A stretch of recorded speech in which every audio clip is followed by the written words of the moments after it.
Previously on Building for Islam, we featured the restored old town of Nicosia in Cyprus that's helping to bridge the island's political divide, and the Dutch embassy in Ethiopia, where rock-hewn construction meets modern iconic design. Each was one of the 9 co-winners of the $500,000 Aga Khan Award for Architecture, a prize set up 30 years ago to recognise what buildings do for the well-being of communities as much as for the brilliance of their design. This time we travel to the Yemen, Singapore and West Africa. We find out how a medieval Islamic complex on the verge of collapse was restored in the nick of time. We go to Singapore and see how the young designers of an ultra-modern high-rise building have gone back to the future. And we visit a small town in Burkina Faso where a brand new covered market has revived the local economy.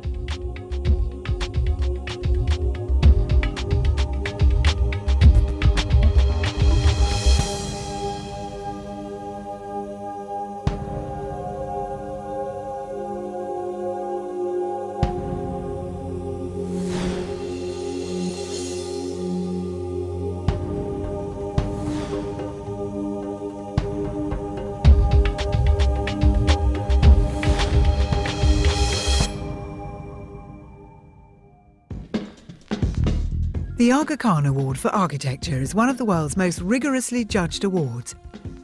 It takes 3 years of planning, inspecting, shortlisting and deliberating before a winner emerges.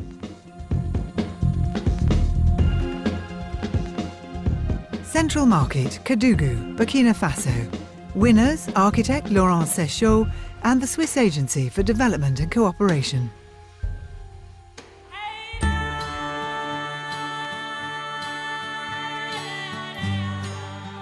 In Kédougou's Central Market, it's buying and selling from dawn to dusk. But this thriving trade is in fact the result of a carefully planned project. Kédougou is a regional centre about 100 kilometres west of Burkina Faso's capital, Ouagadougou. Until recently there was an exodus as some of the inhabitants of this small town drifted to the capital and other larger urban centres. It's a common and unwelcome phenomenon in West Africa. To help combat it, Burkina Faso's government drew up the development programme for medium-sized towns. As part of the programme, the government established a partnership with the Swiss Agency for Development and Cooperation to focus on commercial infrastructure and sustainable development. The construction of the market in Kédougou was the third project to be built under this partnership. It was designed by Swiss architect Laurent Séchault. Le marché de Kédougou est important parce que c'est avant tout le poumon économique de la ville. The market at Kédougou is important because, first of all, it's the economic lungs of the town. And in addition, it's the result of all the experimentation and innovations we've been able to do with local materials at Fadangoma and Ouagadougou. The difference with this market is that we've used these materials all the way up to the roof, whether it be for the vaults or domes. We avoided as much as possible importing materials from elsewhere or using wood, which one tries to avoid using where these resources are precious and scarce. From the very beginning, the process was collaborative. If there hadn't been a general consensus amongst the people, this market would not have been built. It's because the local people had faith in this plan that each one committed themselves to it. And with the help of the Swiss Agency for Development and Cooperation, we've all benefited from this wonderful market we have today. Shopkeepers and other future users of the market made up half the project committee. The first decision the project committee made was whether to stay at the old site of the town's central market or move to a site twice as large, just outside the commercial district. Le marché a été reconstruit sur le site existant. The market was constructed on the original site, which was previously the central market of Kédougou. A study was carried out looking at a different site, which had been set aside for the new market. But following a survey, the local authorities discovered that the market traders preferred to stay on the site of the existing market. Ils ont préféré conserver le site historique, ce qui était le site du marché. But this produced a new problem: how to fit everyone in. The new market had to house all of the existing shopkeepers, plus the new hawkers and assorted traders the authorities wanted to stop drifting away from Kédougou. Their solution: come up with a design that would comfortably accommodate more people in the same space, about 6 square metres for each trader. The market covers 29,000 square metres with over 1,000 shops, 624 stalls. The stall owners evidently like it. I think the market's very good. We're all satisfied with the construction of the market. Almost half the market is paved, and over 3,000 square metres of the market is covered. This is where the stalls are. Each stall is defined by benches and has lockers, which allow the stallholder to store merchandise overnight. Each shop is protected by a secure metal door, which can also be an awning when open. The doors are operated with a counterweight, so that we can open and close them easily, and they help us to protect our stock against the dust and the sun. Before there was no security, there were lots of thieves. But now I can put my dresses in my shop and lock it up. It's good like this.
Ikuti dan saksikan KKSS Kaltara Cup Kejurnas Gas Track Seri 1 Region Kalimantan tahun 2022 tanggal 11 sampai dengan 12 Juni 2022 di sirkuit Bumi Perkemahan Binalatung Tarakan, Kalimantan Utara. Gaspol!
Anda membutuhkan kemasan plastik atau alat kebersihan di Tarakan yang berkualitas tinggi?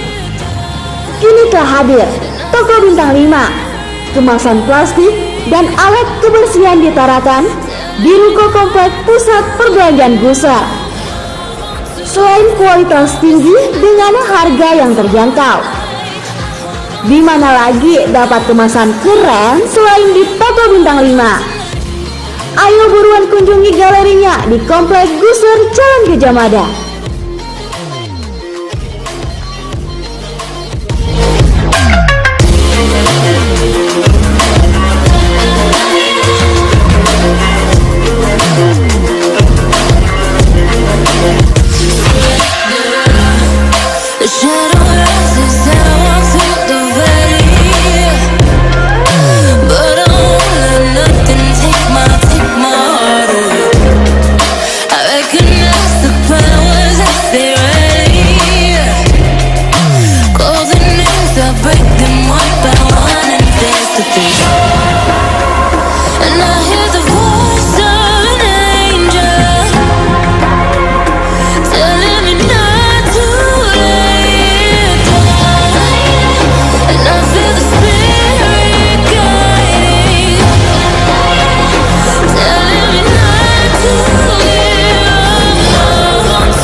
Assalamualaikum warahmatullahi wabarakatuh.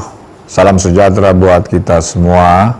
Saya Dr. Haji Hairul Masar Kesehatan, Wali Kota Tarakan, mengucapkan selamat atas dibukanya Toko Bintang 5. Toko ini khusus menyediakan kemasan dan alat kebersihan, dan tentu ini sangat dibutuhkan oleh UMKM kita di Kota Tarakan.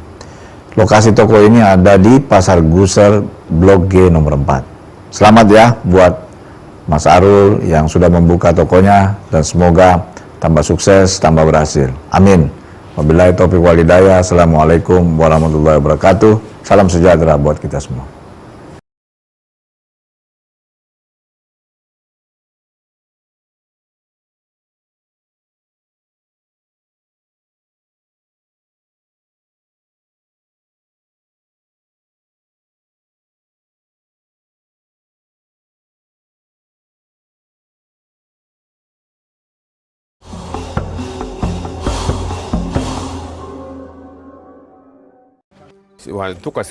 Any way you look at it, it's much better now than before. Everyone will tell you that it's much better. The most impressive feature of the covered market is its high-vaulted ceilings and supporting arches. The master jury were particularly impressed by these bold architectural statements. They give the market a grandeur which lifts it from what could have been an ordinary functional space. Another feature that made this project a winner was the fact that the market was built almost entirely from bricks made from compressed and stabilised local earth. These environmentally friendly building blocks were all hand-pressed in Kédougou. The number of bricks used in the construction of this market is colossal. For example, in the construction of a building like B1, we used 6,000 or 7,000 bricks. The design was based on full-size prototypes built in 1999. The prototype worked very well. In fact, it allowed us to train masons who later worked on the construction of the market. During the project, hundreds of local masons were trained in the art of building these new structures. We've learnt new techniques and processes of workmanship and construction, in particular for the arches, the vaults and the domes. These were techniques we hadn't used here before. More than 50% of the total construction budget was spent locally on wages and materials. So the project has already provided a significant boost to the local economy. And aside from the bricks and mortar, the central market seems to be achieving its goal of helping to stem the flow of young people from the area. If the market hadn't been built, I know the young people wouldn't have stayed like us. We don't have much choice, but the young people can go off to other towns. It has instilled in the local people a strong sense of worth. We are proud to have this market because we took and used the earth of Kédougou to build the market. So we're very proud of this. It shows to everybody that the ground we walk on is valuable.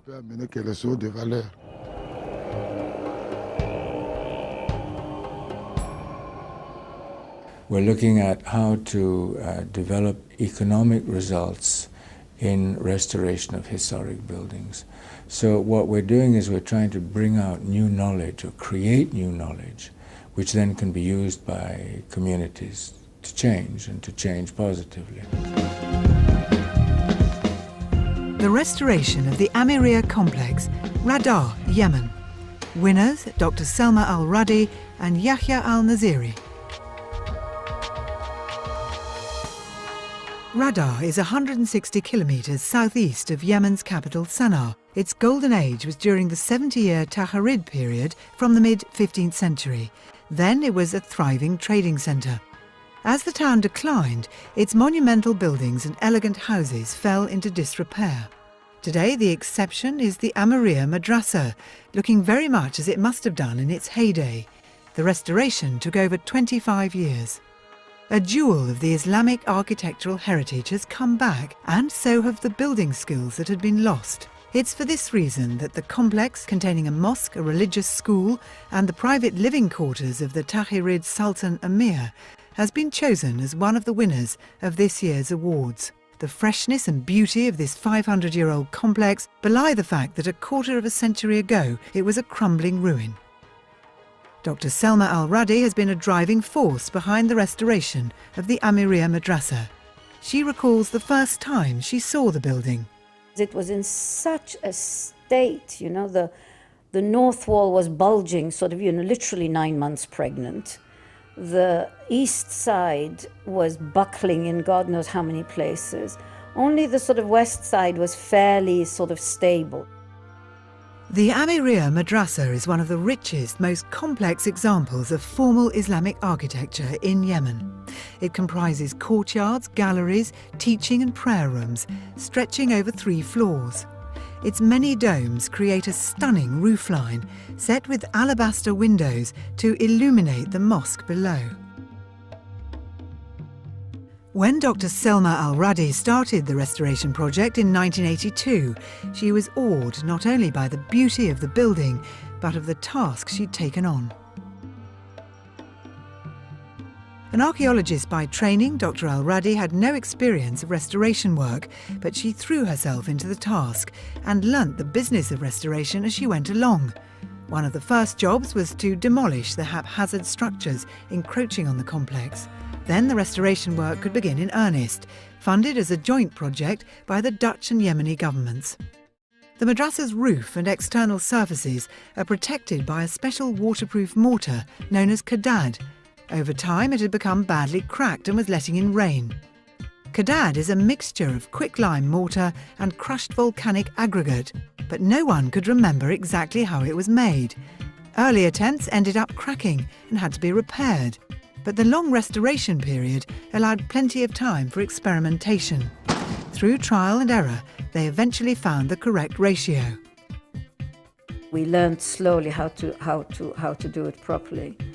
And in fact, in the end, we became the experts on it. And not only the experts, we actually taught other teams how to do it. The kadad was then applied layer upon layer and polished by up to 60 workers at a time. For the ground floor alone, polishing the kadad took an entire year. Next, attention turned to the interior. In the prayer hall, 660 square metres of intricately carved stucco panelling had disappeared beneath centuries of gypsum and lime washes. Using surgical scalpels and pottery tools, Dr Al-Radi and stucco master Ali Abu Al-Fatah Naziri worked in small sections until the original surface was painstakingly uncovered. By the end of this phase of restoration, a team of people had been trained in the technique, and close contact with the material became a means to understand all the stages of its production and application.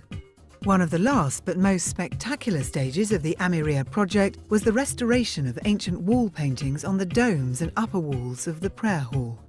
Much of the artwork is still in fairly good condition.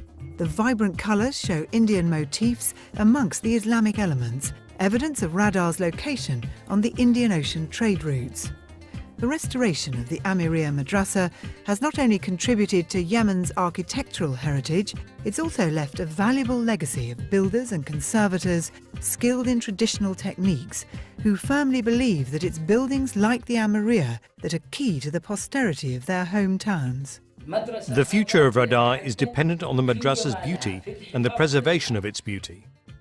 In total, the project led to the training of 566 craftsmen and artisans over nearly 25 years. Scores of these workers have now applied their newfound knowledge to projects all over Yemen. This is not a case where a bunch of technicians were brought in from outside and used, the techniques developed in the Sistine Chapel to restore the Amiria. This is a case in which a technique was lost. Nobody even knew how it had been done in the past. It was recovered, it was taught to people, and those people are now the world experts. It is a spectacular building, and it deserves to be seen by everybody and anybody. It's just so beautiful.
Ikuti dan saksikan KKSS Kaltara Cup, Kejurnas Gestrek Seri 1, Region Kalimantan tahun 2022, tanggal 11 sampai dengan 12 Juni 2022 di sirkuit Bumi Perkemahan Bina Latung Tarakan, Kalimantan Utara.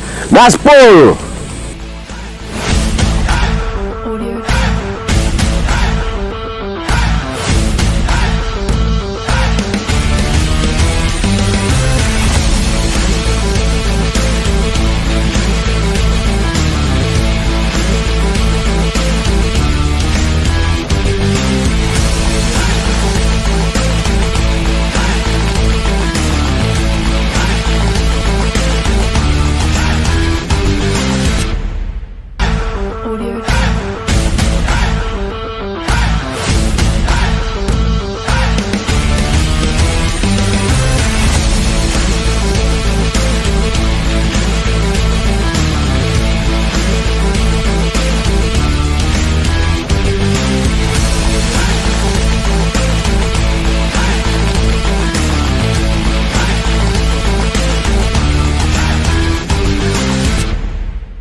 Mulmain Rise Residential Tower, Singapore.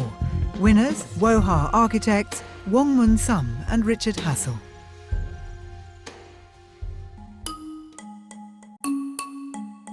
Singapore has transformed itself over the last 40 years into a major Asian trading and financial centre. Singapore is a byword for modernity. Architects for the prosperous city-state in the tropics of just 700 square kilometres have little space, and most cope with a humid climate that delivers 2,400 millimetres of rain a year. Increasingly, they're developing a style that reflects the city's challenging environmental conditions. An equatorial climate presents a specific set of problems for the architect when it comes to ventilating the building and protecting it from the elements. In 1999, a property development company held a competition for the design of a residential building off the busy Mulmain Road. The winning entry was submitted by Woha, a Singapore-based architectural firm owned by Wong Mun Sum and Richard Hassel. One of the first things the architects did was persuade the owners to reduce the footprint of the building and increase the tower's height, making the most of the limited space. What's interesting is after putting 50 homes on the side of one family home, we actually ended up with a much bigger garden than there was with the single home. The extra height also improves the view. On a clear day, which is quite common, you can see Indonesia and Malaysia as well as Singapore, so it's a three-nation view. With the building oriented north-south, the increased height provided yet another benefit: better use of natural light and airflow. In fact, this combination of light and airflow is one of the dominant features of the building. The southern facade is a tapestry of horizontal sunshades, planters and windows, which can be traced to one of Islam's most famous architectural works. One thing I've always played with since I was a kid was these tessellations by MC Escher, interlocking different objects so that they make an interesting sort of tiled pattern. And he himself was inspired by the tiling in the Alhambra in Spain. So what we did, we broke down the facade into small components. So there was a bay window component, a planter component, a balcony component, and then rearranged them, those standard components, in a non-regular way. The northern or rear facade makes use of perforated vertical screens to help keep the building cool while still allowing light in. These screens also provide cover for some of the service elements, such as air conditioning units and drying racks. Some of the building's windows can be opened, others feature a traditional design adapted for modern living, monsoon windows, based on an innovation of the Dayak people of Borneo. One of the things that you really can't do with a tropical high-rise is to keep the windows open when it rains. And so the solution we had for one Mulmain Rise, we have invented or created an interesting and yet innovative solution to it, which we call it the monsoon window. And it allows the breeze to come through when you open the horizontal window. and you can enjoy the wind when it rains. These innovative climate control measures allow the apartments to be naturally ventilated and reduce the need for air conditioning, an increasingly important consideration as people look for ways to reduce their energy consumption. The master jury commended the architects for ingeniously incorporating these features, which successfully address some of the challenges of living in a high-rise building in a tropical climate. Altogether, they're a big selling point for the building's residents. The monsoon windows work really well for ventilation, especially for when we travel. When we come back, the place is no longer damp and moldy and humid, so that's one of the main benefits. Got the monsoon windows if you don't want to have air conditioning on. It feels really breezy. On the ground, the sensitive landscaping mirrors the rectangular theme of the facades.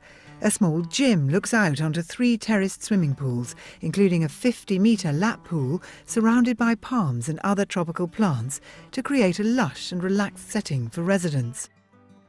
Overall, the complex at 1 Mulmain Rise includes 48 standard apartments, 2 on each floor, and it's crowned by 2 penthouses with 3-storey windows and rooftop terraces, complete with private pools and full-size palm trees. But these simple statistics don't begin to describe the elegance of the building. Seen from a distance, the slender tower looks sleek and clean. The southern facade shows a subtle interplay of shadow and shape. We played a lot compositionally with sliding things backwards and forwards horizontally, which would break those lines. So you can see on the front facade through the rearrangement of the different elements, it tricks your eye into picking up similar things which are moving around. The modern originality of the exterior elements all contribute to the residents' appreciation of the building. But the clever use of glass and steel is what really makes it work from the inside too. Love the light coming in, you come in here and it's really bright, it's a big open space. The architects themselves were so pleased with the outcome that when the building was completed in 2003, they each bought an apartment where they now both live in the complex. We were a bit embarrassed actually because we didn't want anyone to know, but yes, we found out the developer had gone around saying the building is so well designed the architects decided to live there.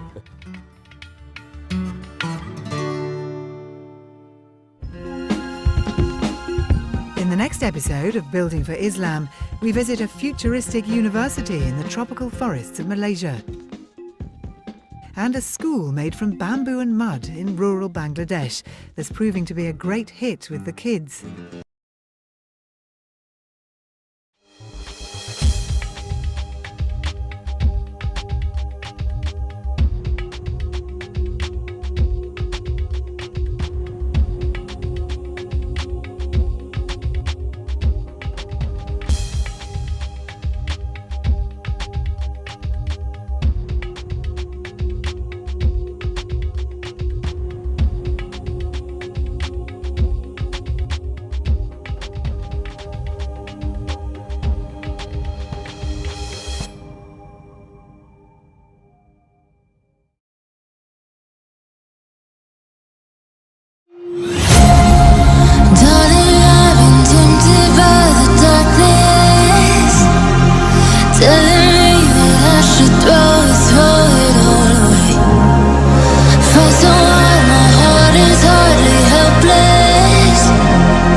Anda membutuhkan kemasan plastik atau alat kebersihan di Tarakan yang berkualitas tinggi? Kini telah hadir Toko Bintang 5, kemasan plastik dan alat kebersihan di Tarakan di Ruko Komplek Pusat Perbelanjaan Gusar. Selain kualitas tinggi dengan harga yang terjangkau, di mana lagi dapat kemasan keren selain di Toko Bintang 5? Ayo buruan kunjungi galerinya di Komplek Gusar Jalan Gajah Mada.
Assalamualaikum warahmatullahi wabarakatuh.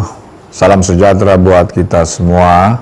Saya Dr. Hajarul Masal Kesehatan, Wali Kota Tarakan, mengucapkan selamat atas dibukanya toko bintang 5. Toko ini khusus menyediakan kemasan dan alat kebersihan, dan tentu ini sangat dibutuhkan oleh UMKM kita di Kota Tarakan.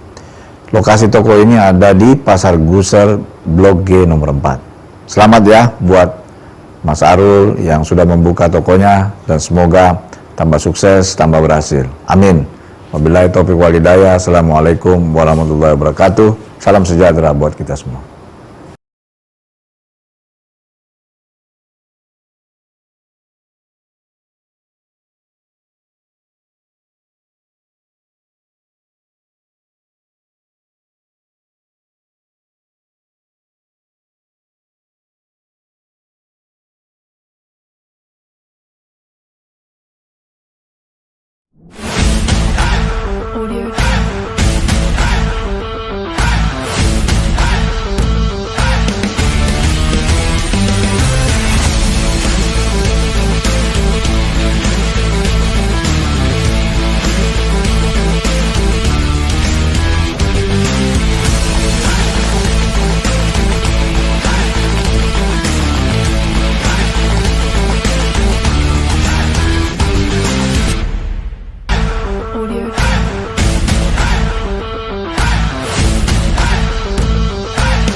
Ikuti dan saksikan KKSS Kaltara Cup Kejurnas Gestrek Seri 1 Region Kalimantan tahun 2022 tanggal 11 sampai dengan 12 Juni 2022 di sirkuit Bumi Perkemahan Binalatung Tarakan, Kalimantan Utara. Gaspol!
Di tengah kekhawatiran mengenai lonjakan baru kasus COVID, warga Amerika Serikat belakangan juga dikejutkan dengan perbakan cacar monyet alias monkeypox.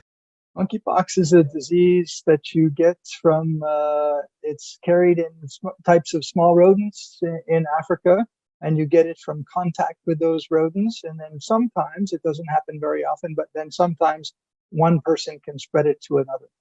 Di Amerika, kasus-kasus pertama cacar monyet ditemukan di negara bagian Massachusetts, Florida, New York, dan Utah. Most of these people have not traveled to Africa, nor have they been in any contact that we can note of animals that are exported from Africa. Perbakan cacar monyet ke berbagai negara mencemaskan ahli medis, meski cara penularannya tidak mudah, yaitu lewat kontak dekat termasuk hubungan seksual. Pada 2021, Pusat Pengendalian Penyakit AS atau CDC hanya mencatat 2 kasus cacar monyet.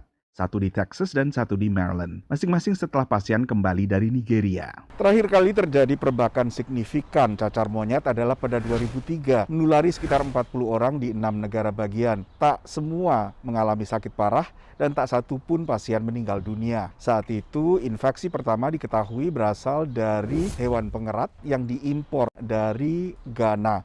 Bila pengobatan dilakukan segera atau warga terpapar mendapat vaksin cacar, maka sakit parah hingga kematian bisa dihindari. It is definitely not a virus that is expected to be as transmissible as SARS-CoV-2 because at this stage, I think it still requires close contact with SARS-CoV-2 can just be, let's say someone can get infected, let's say by being in the same room than another person 10 meters away or something like that. Whereas that's not really what we expect here, but I think one thing we should consider is obviously that viruses can evolve quite rapidly. Monkeypox is a virus for which we have medical countermeasures, for which we've dealt with outbreaks in the past. It's not a novel pathogen, and it doesn't spread efficiently like SARS-CoV-2. So there is a danger of trying to take everything that we knew about COVID-19 and then apply it to monkeypox. You can't do that. These are very disparate infections. And while there may be some synergies in the public health actions that need to be taken, like contact tracing, they're very different responses, very different viruses, and very different threat levels. I do not think monkeypox has any ability to cause a pandemic because it is an inefficient transmitter, because it is not contagious during the incubation period, because we have the smallpox vaccine that is a tried and true countermeasure to stop these outbreaks. Ahli medis memperkirakan angka mortalitas atau kematian akibat cacar monyet mencapai 1 hingga 10%, tergantung dari varian yang menjangkit.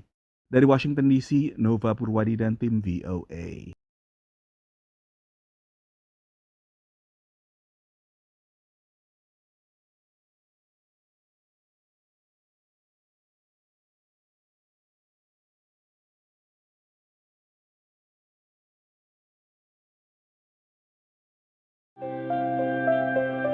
Hai, nama saya Henny Minderman.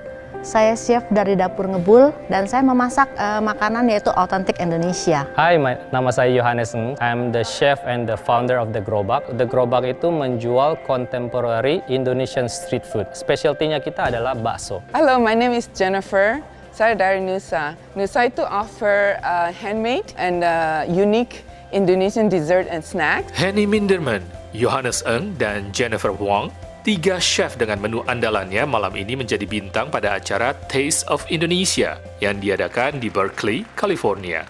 Taste of Indonesia digagas Angela Citradi dan Krisnawati Lim untuk mempromosikan makanan dan budaya Indonesia. And we decided that we should do this grand event to celebrate Indonesia and to introduce Indonesia to the Bay Area. So our target audience is people that like high-end dining and also people that like world culture. Itu tantangan buat kami bagaimana meyakinkan mereka untuk mau membeli tiket untuk hadir ke acara Taste of Indonesia. Dengan membayar $115 atau sekitar 1,6 juta rupiah, pengunjung dapat menikmati 5 macam makanan dari tempe goreng, gado-gado, bakso, Yeah, I like it better than pho.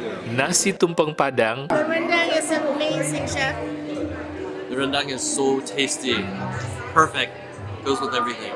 hingga jajanan pasar, lapis legit, ketan serikaya, dan klepon. To make it easier for the non-Indonesian community to understand what klepon, we call it Javanese mochi because it's technically a mochi. with the palm sugar filling. Total 140 pengunjung yang kebanyakan adalah warga Amerika hadir menikmati makan siang atau makan malam. I think today we nailed it. Makanan yang di return hampir semuanya habis. So saya berasumsi kalau pengunjung suka. Patrick Chu menyukai makanan yang disajikan serta seni budaya Bali yang dipentaskan. I think it's a good introduction. It's definitely a very mixed sort of like presentation to be able to introduce it, and I think it's done in a good way. Sementara bagi Rina Dwi Astuti yang malam itu hadir, mewakili Konsul Jenderal RI, tempe goreng menjadi favoritnya. Sebetulnya kalau tempe itu di sini sudah banyak yang mengetahui, tapi tidak banyak yang tahu bahwa tempe itu berasal dari Indonesia. Tanggapan positif dari para pengunjung menjadi angin segar bagi ketiga chef dan penyelenggara acara yang optimis kuliner Indonesia dapat semakin dikenal di Amerika. Untuk kedepannya, Taste of Indonesia ini kami harapkan bisa menjadi platform bagi para usaha UMKM atau small business di Bay Area untuk build the foundation buat keep shining the light of Indonesian business here in the Bay Area or in United States. Semoga makanan Indonesia bisa dikenal oleh masyarakat Amerika, terutama di Bay Area. Dari Berkeley, California, Zulfian Bakar, Andri Tambunan, Nia Iman Santoso, VOA.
Ikuti dan saksikan KKSS Kaltara Cup Kejurnas Gas Track Seri 1 Region Kalimantan tahun 2022 tanggal 11 sampai dengan 12 Juni 2022 di sirkuit Bumi Perkemahan Binalatung Tarakan, Kalimantan Utara. Gaspol!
Bersama Perdana Menteri Jepang di Tokyo, Presiden Joe Biden menegaskan AS akan membela Taiwan jika diserang Tiongkok.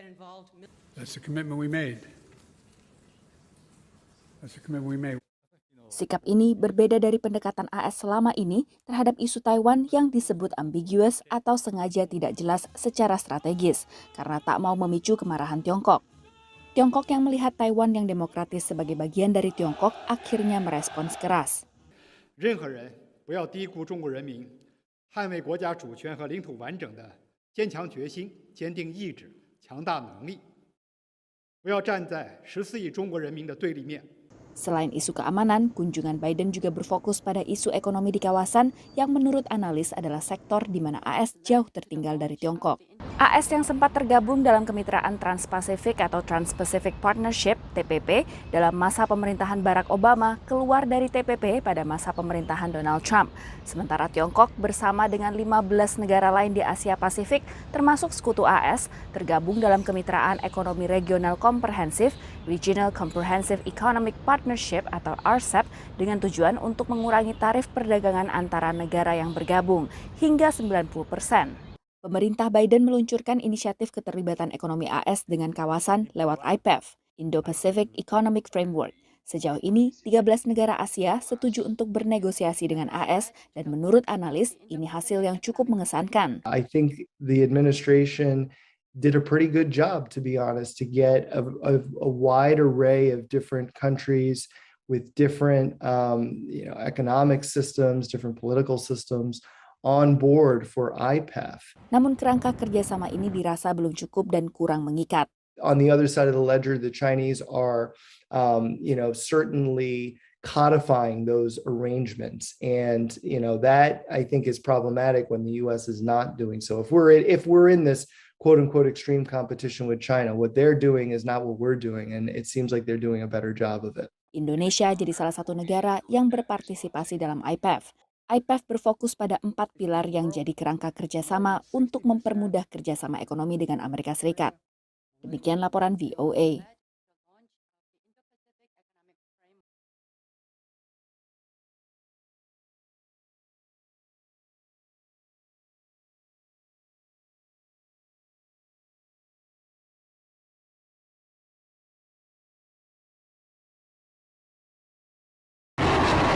Anggaran belanja militer Indonesia senilai hampir 300 triliun rupiah untuk 5 tahun ke depan dan bahkan wacana 1,7 kuadriliun untuk periode 25 tahun mengundang berbagai reaksi. Pengamat pertahanan di Amerika Serikat melihat setiap negara memiliki pertimbangan sendiri, termasuk Indonesia. I mean, deterrence is a really important part of your military posture, right? Having a credible threat and being in a position where you can deter coercion from a foreign power.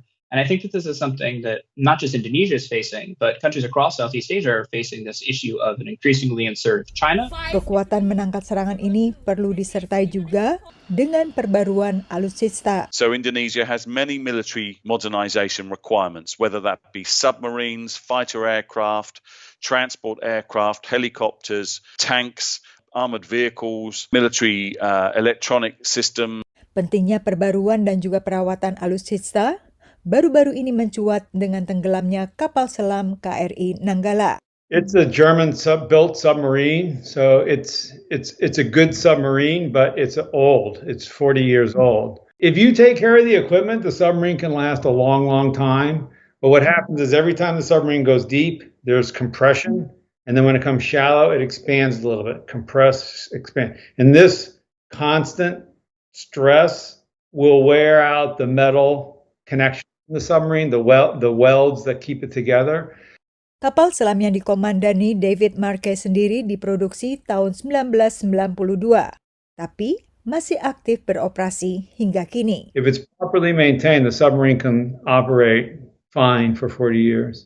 We usually keep our submarines for a little less time, about 33 years. Tapi ia mengakui perawatan peralatan secanggih kapal selam memerlukan biaya yang tidak sedikit. Dan masalah perawatan atau rincian alokasi anggaran inilah yang menurut salah satu anggota DPR Komisi 1 masih minim diungkap pemerintah. Setelah belanja, bagaimana maintenance, bagaimana sarana prasarana pendukungnya, Kita dari dulu sebenarnya meminta kepada pemerintah ya untuk agar bisa menyajikan master plan apapun namanya itu. Saat memaparkan anggaran belanja militer kepada anggota DPR RI baru-baru ini, Menteri Perencanaan Pembangunan Nasional dan Ketua Bappenas Soeharto Monoarfa menekankan belanja militer Indonesia masih tergolong rendah, di bawah 1% dari produk domestik bruto. Negara-negara industri maju cenderung sekitar 2%. Sementara menurut pemantau belanja militer internasional, Stockholm International Peace Research Institute, belanja militer Amerika Serikat dan Rusia bahkan sekitar 4%. Selama ini, analis memang melihat pembangunan kekuatan militer tak menjadi perhatian utama bagi pemerintah Indonesia. If the situation in the South China Sea escalates and we see, for instance, China intrusion into Indonesian territory on a regular basis, then it's possible that the government will increase the priority of defence funding. It would require a shift in strategic outlook, in the strategic threat perception within the government of Indonesia for that to happen. Menurut John Grevet yang selama ini menjadi fokus pembelanjaan pemerintah Indonesia adalah bidang seperti infrastruktur, pendidikan, dan kesehatan. Dari Alexandria, Virginia, Yuni Salim, dan tim VOA.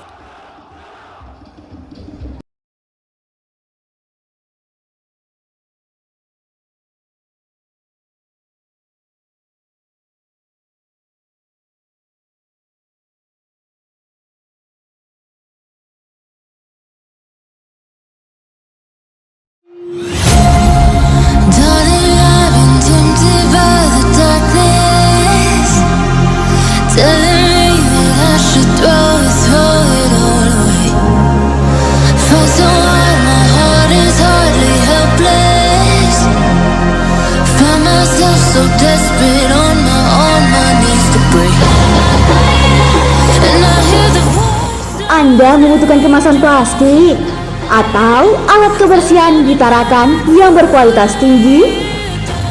Kini telah hadir Toko Bintang 5, kemasan plastik dan alat kebersihan di Tarakan di Ruko Komplek Pusat Perbelanjaan Gusar. Selain kualitas tinggi dengan harga yang terjangkau, di mana lagi dapat kemasan keren selain di Toko Bintang 5? Ayo buruan kunjungi galerinya di Komplek Gusar Jalan Gajah Mada.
Assalamualaikum warahmatullahi wabarakatuh.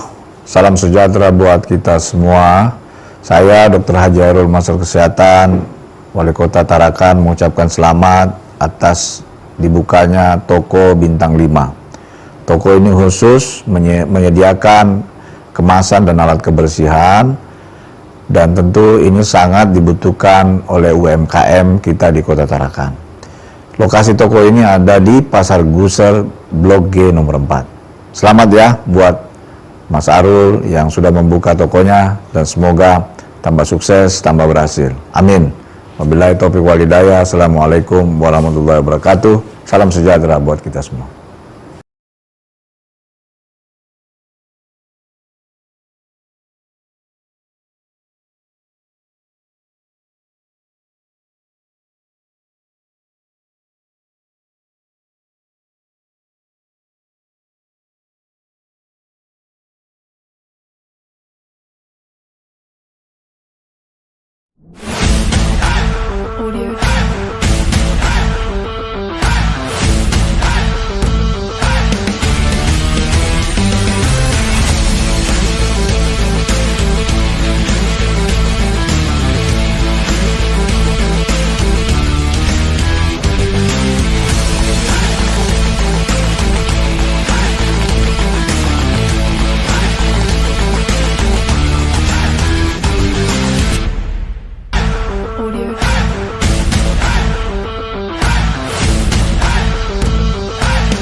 Ikuti dan saksikan KKSS Kaltara Cup Kejurnas Gestrek Seri 1 Region Kalimantan tahun 2022 tanggal 11 sampai dengan 12 Juni 2022 di sirkuit Bumi Perkemahan Winalatung Tarakan, Kalimantan Utara.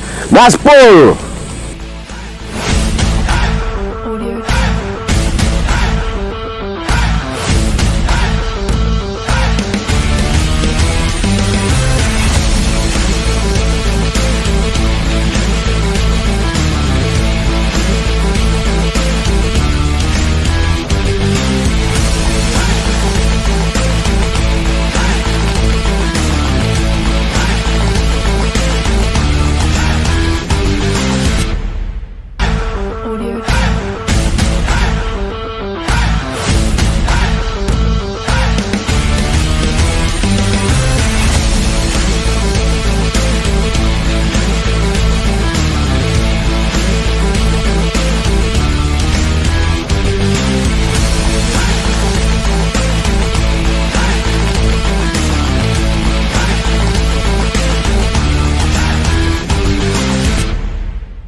Presiden AS Joe Biden bertolak ke Seoul dan Tokyo setelah sebelumnya menerima pemimpin negara ASEAN di Gedung Putih. Di tengah perang Ukraina, kunjungan ini jadi sinyal bahwa kawasan Indo-Pasifik masih jadi prioritas pemerintah Biden, terutama dengan Tiongkok sebagai tantangan strategis terkuat AS. Langkah ini juga akan jadi sinergi pembangunan koalisi Trans-Pasifik dan Transatlantik, menurut penasihat keamanan nasional AS. President Biden's unique capacity to actually stitch those two together is, I think, going to be a hallmark of his foreign policy. Di Seoul, Biden akan bertemu dengan Presiden Korea Selatan yang baru dilantik, Yoon Suk Yeol, setelah rangkaian uji coba rudal balistik oleh Korea Utara. Korsel bersiap akan kemungkinan uji coba lain ketika Biden berada di Seoul. Selain bertemu dengan pejabat resmi, Biden juga akan melakukan kunjungan ke pabrik semikonduktor Samsung Electronics dan perusahaan otomotif Hyundai. Sebelumnya, kantor berita Reuters melaporkan rencana Hyundai untuk membuka pabrik di negara bagian Georgia di Amerika Serikat. Sementara di Tokyo, Biden akan berpartisipasi dalam KTT Quad, forum dialog pertahanan antara Amerika Serikat, Jepang, India, dan Australia. Biden akan bertemu dengan pemimpin negara The Quad dan membahas krisis di Ukraina sebagai sinyal agar Tiongkok tidak sepihak mengubah status quo di Taiwan maupun pulau-pulau yang disengketakan di Laut Tiongkok Selatan.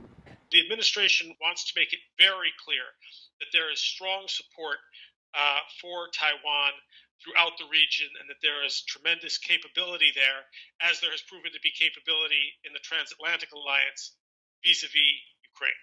Di Tokyo, Biden juga dijadwalkan untuk merilis Indo-Pacific Economic Framework atau IPEF, kebijakan utama pemerintahnya dengan kawasan sejak Trans-Pacific Partnership atau kemitraan Trans-Pasifik yang sebelumnya ditandatangani oleh pemerintah Obama pada 2016, namun pada 2017 pemerintahan Trump mencabut AS dari kemitraan ini. Namun IPEF belum menyentuh promosi perdagangan bebas yang diminati negara-negara di kawasan, sedangkan RCEP, Kemitraan Ekonomi Komprehensif Regional yang telah lebih dulu digulirkan dengan Tiongkok, menyertakan pengurangan tarif. Demikian laporan VOA.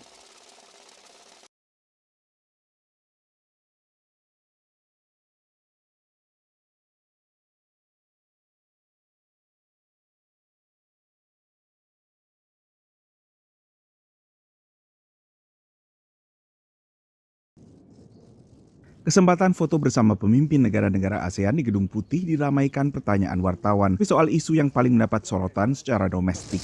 Sir, message to families looking for baby formula. Do you have a message to those families? Yes, not in this case. Understood. Understood. Thank you, sir. Pembicaraan telepon yang dimaksud oleh Presiden Biden adalah kepada peritel dan produsen setelah terjadi kelangkaan susu formula bayi di penjuru Amerika Serikat. So what we need to do and what you've seen the President announce earlier today, and I just reiterated, is steps we can take from here to increase supply, make sure it's on the shelves. That includes increasing imports. It also includes ensuring we're working with retailers, as the President did during his calls, to make sure that shelves are stocked. Memasuki Mei, analis mencermati stok susu formula di pasaran AS berkurang sekitar 40%. Kelangkaan ini lalu diperparah setelah Abbott, salah satu produsen utama susu formula, harus melakukan recall atau penarikan produknya dari pasaran. Setelah terungkap pada Februari kemungkinan kontaminasi pada pabriknya di negara bagian Michigan. Tapi bukan hanya produk Abbott saja yang kemudian menghilang dari pasaran. Di California, Valerie kini kesulitan mendapatkan susu formula khusus Nutramigen untuk anaknya Harrison yang memiliki alergi sehingga tak bisa mengonsumsi ASI. So not only can we not find it, but when we do find it, there's always a 20% markup on it. Sementara Jordan yang segera melahirkan juga cemas. Oh no, yesterday I went to Walmart and I just saw one can and I was like, I should just buy it just to be safe. Retail mulai memantau penjualan kaleng susu formula. I did just look in my local CVS just yesterday and they're all behind the counter. You can't just go and get formula off the shelf and there's a 4-person limit. Kelangkaan ini membuat banyak ibu melakukan barter atau bahkan mencari dari pembeli lain di toko online seperti eBay yang harganya bisa naik beberapa kali lipat. Sebagian bahkan mempertimbangkan menambah campuran air untuk memaksimalkan penggunaan setiap kaleng, sesuatu yang tak dianjurkan ahli medis. They have specific caloric needs, and for those micro and macronutrients that really only can be met through formula that is regulated or through breast milk. It's important to remember that for babies on formula, this is the only food option. There is no substitute. Menurut analis, dalam jangka pendek tak banyak yang bisa dilakukan pemerintah federal. At this point, I think the government can only play a coordinating role where they are trying to bring together retailers and manufacturers and hopefully create a somewhat stable situation. Kepada ABC News, Kongres AS menyatakan tengah menyelidiki mengapa kelangkaan ini bisa terjadi, mengingat indikasi awal sudah terlihat beberapa bulan sebelumnya. Dari Washington DC, Nova Purwadi dan tim VOA.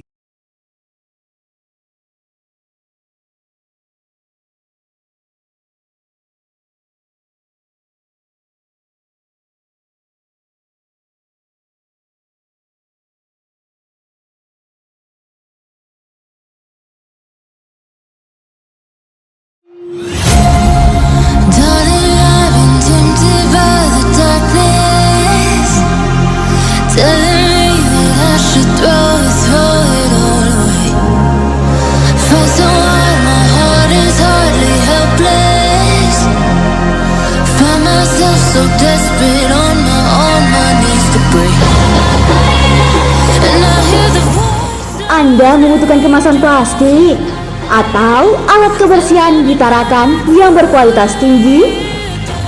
Kini telah hadir Toko Bintang 5, kemasan plastik dan alat kebersihan di Tarakan di Ruko Komplek Pusat Perbelanjaan Gusar.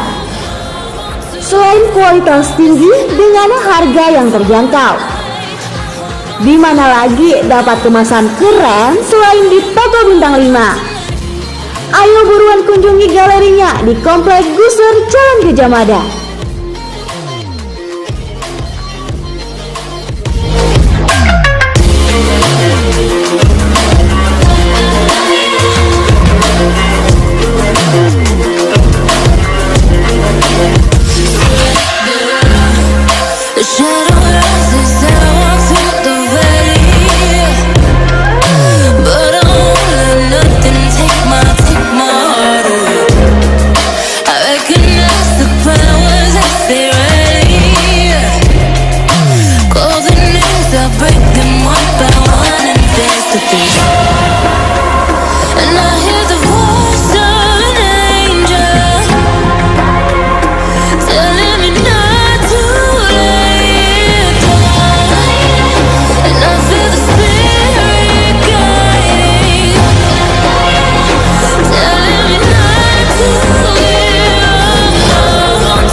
Assalamualaikum warahmatullahi wabarakatuh.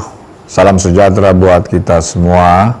Saya Dr. Hajarul Masal Kesehatan, Wali Kota Tarakan, mengucapkan selamat atas dibukanya Toko Bintang 5. Toko ini khusus menyediakan kemasan dan alat kebersihan, dan tentu ini sangat dibutuhkan oleh UMKM kita di Kota Tarakan.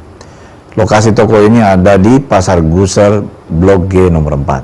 Selamat ya buat Mas Arul yang sudah membuka tokonya, dan semoga tambah sukses, tambah berhasil. Amin. Wabillahi taufiq wal hidayah. Assalamualaikum warahmatullahi wabarakatuh. Salam sejahtera buat kita semua.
Ikuti dan saksikan KKSS Kaltara Cup Kejurnas Gas Track Seri 1 Region Kalimantan tahun 2022 tanggal 11 sampai dengan 12 Juni 2022 di sirkuit Bumi Perkemahan Bina Latung Tarakan Kalimantan Utara. Gaspol!